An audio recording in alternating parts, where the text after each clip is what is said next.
2 Corinthians chapter 2, verse 2. For if I grieve you, who is left to make me glad but you whom I have grieved? What Paul is asking here is, how will you make me glad if I come and grieve you?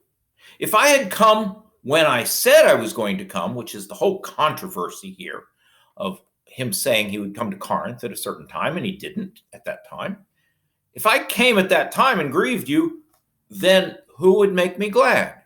Now, Paul is not being some selfish guy saying that you exist just to make me glad. But what he's saying here has kind of two levels. If we just look at the surface, he's saying, well, it would have been better for everybody, and especially me, if I came and you all made me glad. But as we look underneath, what's going on in Corinth? It is a church with divisions. We see this in 1 Corinthians. It is reported to me from Chloe's household, Paul says, that there are quarrels among you. And then later on, he says, there must be divisions among you so that the approved can be made obvious. Now, he may have been being sarcastic there. We can debate that.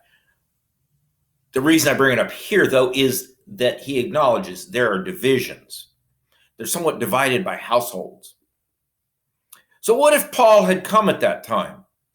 There would have been, most likely, some who welcomed him, did what they could to make him glad, and maybe their faith and faithfulness in following the word of God in all areas of their life would have made him glad.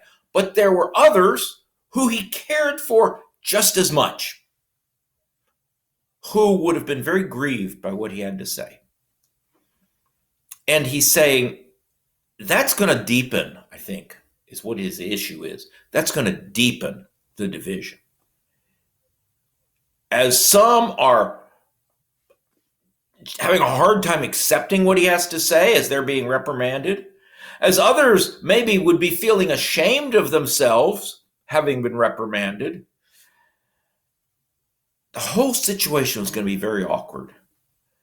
And him wanting to be rejoicing with them would not have worked. And even those who he may have rebuked, who may have seen their error and turned to the right, and then other people see them being hugged and happy with Paul, and they're going, yeah, they're just, there's a whole lot of terms, and they're kind of not nice terms for somebody who curries favor.